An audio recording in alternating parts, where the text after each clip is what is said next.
Hey Rose, it's Monday, December 9th, meaning we are well on our way into the Christmas season. But if there's one thing I can say about Christmas, it's that being constructed from the traditions of a large variety of different religions and ideologies, Christmas is kind of a confusing holiday. So let's clear up some common Christmas myths and misconceptions in a Christmas edition of Misconception Monday! First off, why do we celebrate Christmas on December 5th?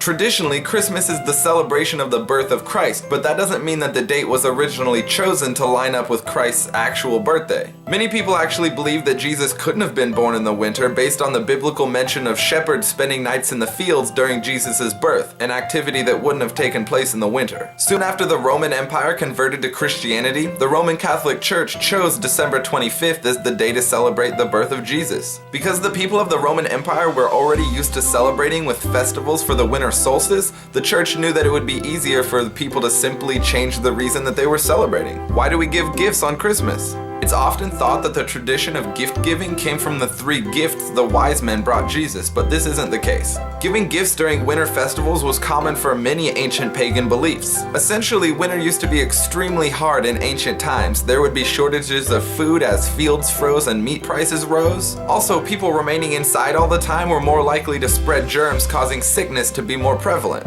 So basically, winter sucked and everyone died. Not fun. So to combat this, people often tried to be overly generous, give gifts, and be extremely friendly to one another to help keep spirits high during these hard times. This is an idea that we still have with the notion of being in the Christmas spirit.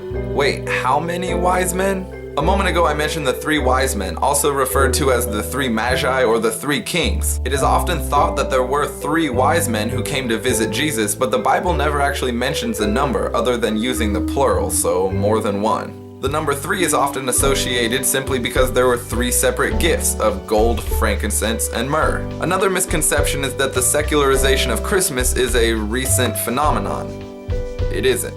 In fact, ever since the church created Christmas, there have been people celebrating it in a way that strays away from the Christian reasoning. For instance, in medieval times, the church was actually heavily against giving gifts for Christmas because they thought it was too similar to the pagan traditions they were trying to erase. Similarly, people often associate the term Xmas with the secularization of the holiday, saying that people are trying to take the Christ out of Christmas. The X actually represents the Greek letter chi, the first initial in the name Christos, or Christ.